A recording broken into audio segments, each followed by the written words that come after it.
कश्तवाड़ से शुरू हुई आग आज चौथे रोज भी जलती रही और जहां जम्मू सूबे में कर्फ्यू को आज सख्ती से अमलाया गया था, वहीं कश्तवाड़ में आज बाद दोपहर से बनी सूरत में पुलिस के एक आला अफसर समेत 5 लोगों के जख्मी होने की खबरें भी मौसूल हुई हैं।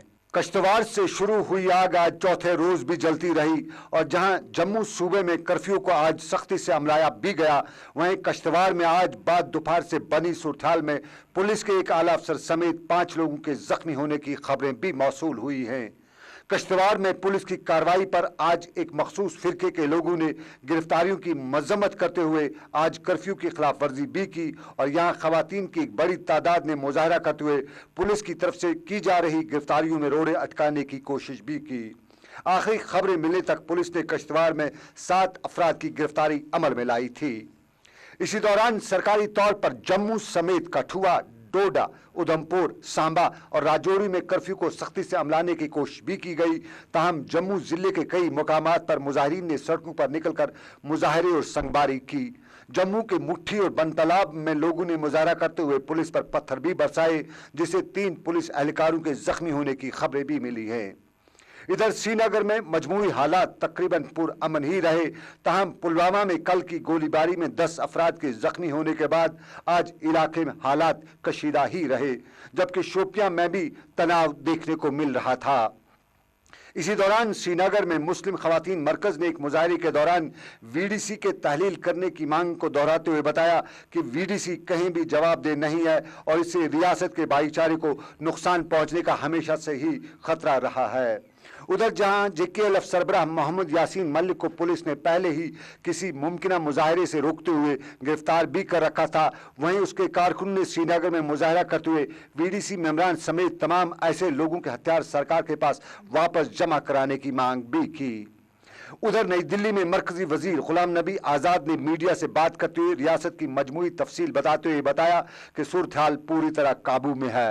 उन्होंने कहा कि बीजेपी इन हालात से जिस तरह का फायदा उठाना चाहती थी वो मुमकिन नहीं हो सका और उन्हें उम्मीद है कि हालात जल्द ही ठीक हो जाएंगे। ये चीजें तो बहुत गलत हैं। इस वक्त वो ऐसा जिला है कि जहां 50-50% दोनों समुदायों की पॉपुलेशन, शायद ये उनको भी नहीं मालूम होगा क्योंकि मेरा जिला है, उसमें 50% पॉपुलेशन है, 50% मुस्लिम पॉपुलेशन है। न वहां कोई मेजॉरिटी है न वहां कोई माइनॉरिटी है, इसलिए कोई माइनॉरिटी और मेजॉरिटी का उस जिले में तो कोई सवाल पैदा नहीं होता। और दूसरा, जब मारे गए हैं ये किसी एक व्यक्ति ने नहीं मारे गए, ये दोनों समुदाय के लोग जख्मी हुए हैं, दोनों समुदाय के लोग मारे गए हैं, तो इसमें कोई पर्टिकुलर टारगेट का सवाल नहीं है। मेरे ख्याल में जब इंक्वायरी होगी तो बीजेपी को शायद अफसोस होगा कि जो सोचते थे वो नहीं हुआ। इधर senior BJP leader Arun Jaitley ने नई दिल्ली में रियासती सरकार पर तनकीद की बारिश करते हुए कहा कि जिस तरह रियासती सरकार के साथ साथ मरकजी सरकार रियासत की सूरत को पेश करी है, ऐसा बिल्कुल नहीं है और उनकी जमात पार्लियामेंट में दिए गए बयानात से बिल्कुल मुतफिक भी नहीं है। चिदम्बरम साहब गृह मंत्री थे, तो जब वो पथराव वाला आंदोलन चल रहा था तो आंदोलन के दौरान ले गए, वहां लोगों को मिलना, उनके टेम्पर स्कूल करना, उससे लाभ होता है। जहां तक फारूक साहब का कहना है तो श्रीमती सोनिया गांधी तो गुजरात दंगे जैसे ही शुरू हुए तीसरे दिन वहां चली गई और विक्टिम्स को मिली, किसी ने उनको नहीं रोका। लेकिन रोकने के पीछे इनका उद्देश्य था कि तथ्य बाहर नहीं आने चाहिए, ये उनका प्रयास था और उसमें वो सफल हुए। और चिदम्बरम साहब के कद का कानून जानने वाला व्यक्ति कहता है कि धारा 144 के तहत लोगों को किसी राज्य में घुसने से रोका जा सकता है और उनको बाहर भेजा जा सकता है, तो मुझे खेद है, ये कानूनी दृष्टि से भी संवैधानिक दृष्टि से भी गलत परंपरा होगी। और इसको अगर केंद्र सरकार सही मानती है तो शायद फिर बीजेपी राज्य सरकारों को भी इसी परंपरा निभानी पड़ेगी कभी न कभी। उधर रियासती कांग्रेस सदर सैफुद्दीन सोज ने कश्तवाड़ के वाक़े पर जहां अफसोस का इजहार करते हुए उम्मीद जाहिर की कि रिवायती भाईचारे को इन हालात से कोई जक नहीं पहुंचेगी, वहीं उन्होंने कहा कि मरकजी वजीर खजाने ने रियासत की ताज़ा तरीन सूरत हाल अवाम के सामने रखी है और जाहिर है कि अवाम कुछ शरपसंदों का डटकर मुकाबला करना जानती है। Wanted a credible inquiry that has been ordered, but now Home Minister is saying that Jammu and Kashmir government is considering to replace that inquiry by judicial inquiry, and terms of reference are being determined, I feel satisfied. We want to know the truth, and whosoever studied it, people must be identified and punished.